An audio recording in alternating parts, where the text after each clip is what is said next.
Hello, how are you doing? I think there's something very special about reading a great big epic novel that just allows you to fully immerse yourself in the story of it and feel like you've really lived alongside the characters as they've grown and developed and changed over time and go through a number of trials and tribulations and succeed and fail and go through all the stages of life. And so it's like you've really lived alongside them, and also in how their relationships with other people develop and change and evolve and grow and break apart and come back together, and following these lives over a long period of time, and so really experiencing the world alongside them, and also encountering a number of significant events from history, and so feeling like you're living through time in that way. I just think that kind of wholly immersive experience is something that I love so much about fiction. And I love when I come across a new novel, that gives me that feeling. And so a novel I just read is Great Circle by Maggie Shipstead. And this novel surprised me in a lot of ways of how much I enjoyed it, and like enjoyed it a lot more than I think I was expecting to. I mean, I thought the story sounded interesting, but I didn't know that I would just grow to feel so connected with these characters and get so involved in the drama of the story that contains a lot of mysteries and suspense and intrigue, and that really pulled me along. And the way Maggie Shipstead structured this story, I think, really adds to that whole experience of it, in sort of giving you details as you go along, following these characters' lives over a long period of time. So from the early 20th century, you follow the life of a woman named Marianne, who's basically born into quite a dramatic circumstance, which she narrowly survives when she's only just a baby, and then goes on to live and grow up in this much more. She's sort of born into these quite like extravagant, privileged circumstances, and then but she's raised in quite humble circumstances, and so she has to sort of grow strong and make her own life for herself, and you follow her journey as she becomes an adult and discovers a love of flying quite by chance. She sees an airfield and an airplane go over, and it just strikes her imagination in this way that it can sometimes when we experience something, and then it just gives us a passion for that thing and we grow to love it. And I really enjoy how Maggie Shipstead shows that she just clings to this experience as something that she craves and wants to feel for herself. And so you feel this burning passion for her to become a pilot, and she pursues this in a really concentrated way, but while also having to survive and live, and so she makes compromises in order to be able to achieve this goal. And we follow her over a long period of time in the early 20th century through Prohibition and World War II, and getting involved in that, and having a number of relationships with men and women, and her sort of passionate affairs, but how she really craves this solitude and freedom which comes from flying on her own and just sort of sailing through the sky. And I love when authors capture this special sense of solace that can be found in solitude, of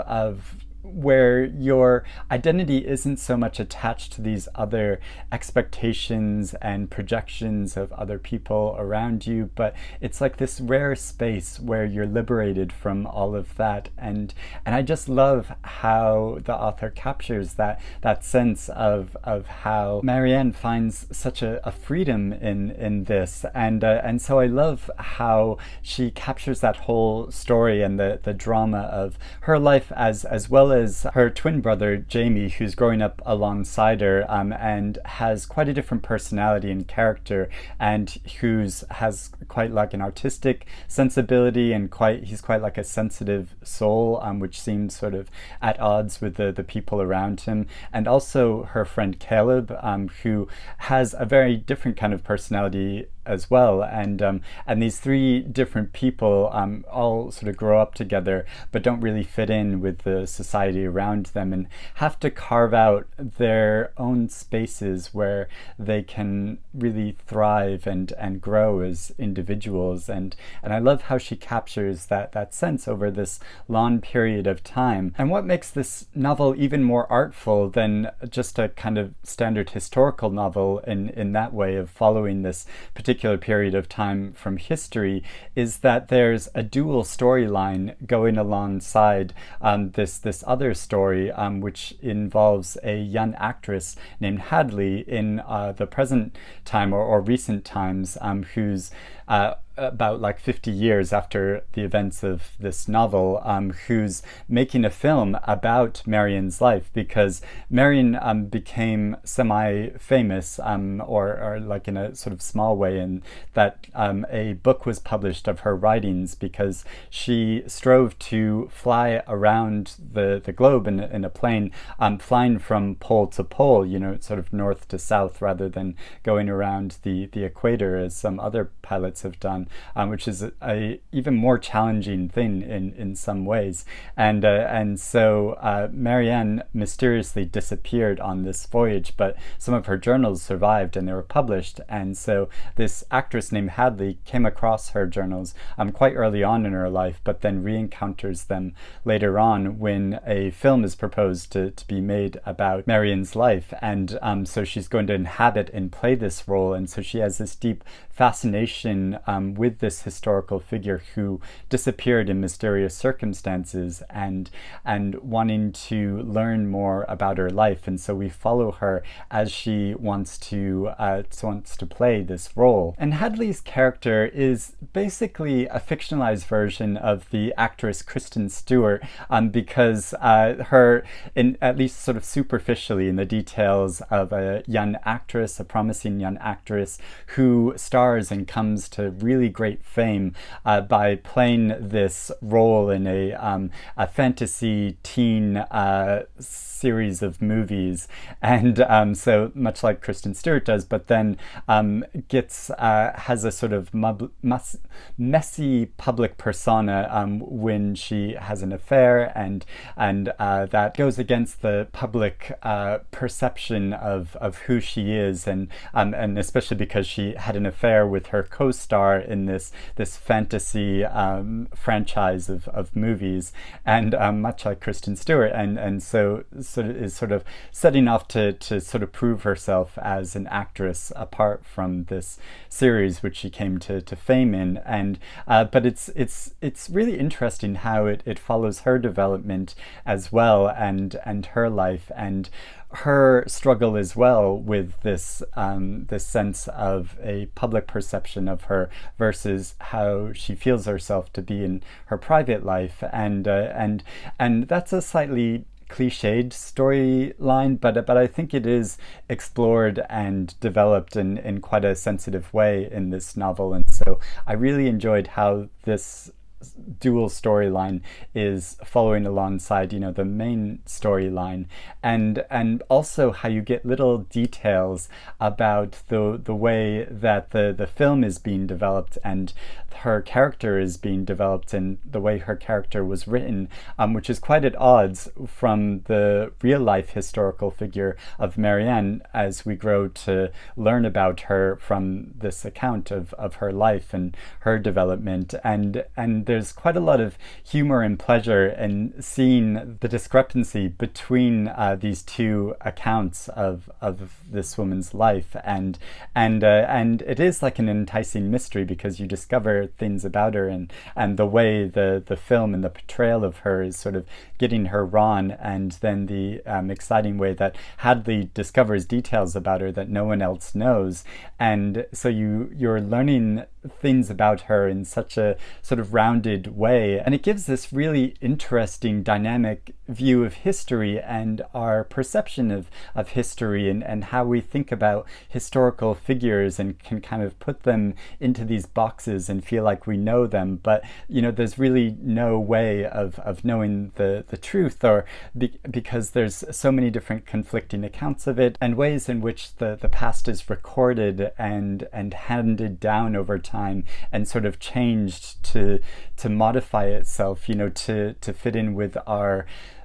fantasy ideas of who people were in the past. So yeah, it's an interesting view of celebrity, but also the ways of viewing history and the past, and making you, I think it prompts you to think more closely about how we view history. And also the story touches upon so many interesting and complex issues to do with gender and sexuality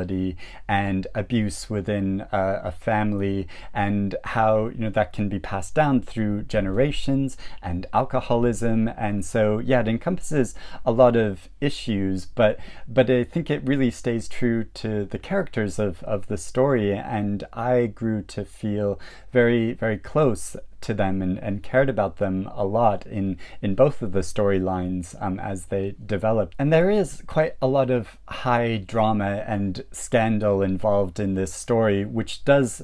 slightly push it over into melodramatic realms. But personally, I don't mind a bit of melodrama because it's quite exciting to read about. I mean, I was quite gripped getting into this story, like especially as it went along. And it's quite a long novel. It's almost 600 pages long, and so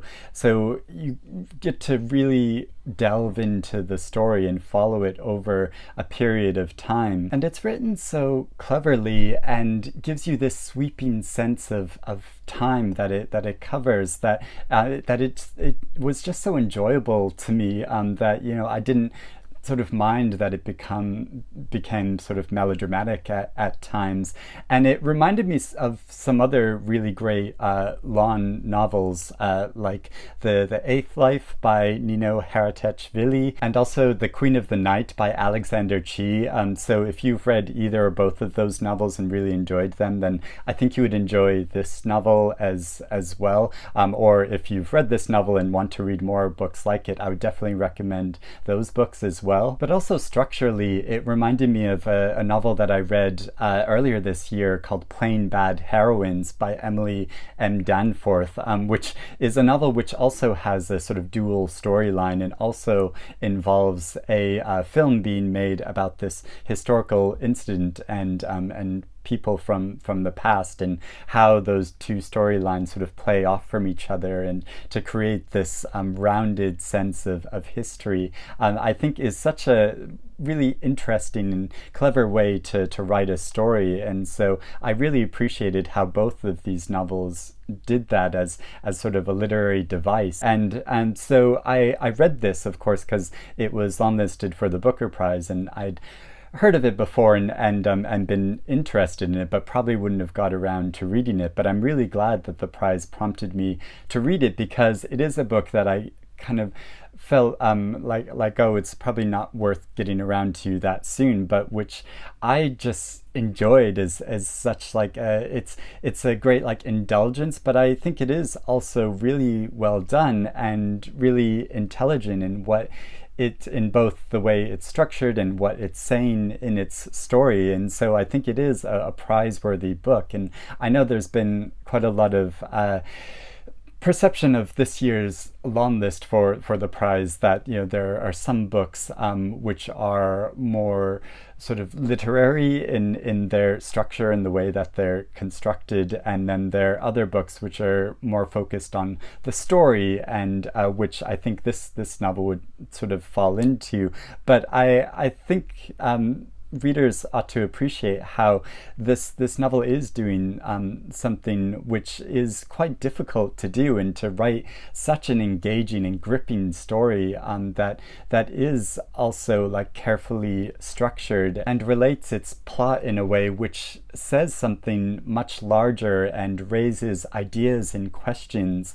which linger in the reader's mind after you've finished reading it. And I know I'm still thinking about this book and sort of mulling it over and pondering all of the issues it raises, and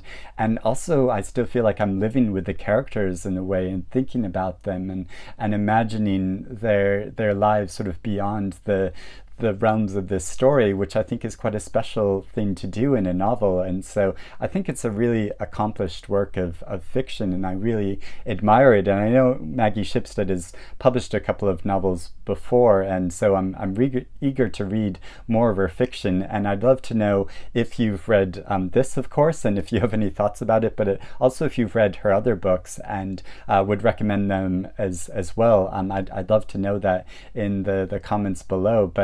But yeah, I'd love to know also if you've read any other great big epics which have just sort of swallowed you into their story and that you've enjoyed reading so much. I'd love some other recommendations like that. If you let me know about them in the comments below, yeah, I'd love to hear about them. So yeah, thank you for watching my thoughts about this novel, and I hope you're reading good things, and I will speak to you again soon. Bye bye.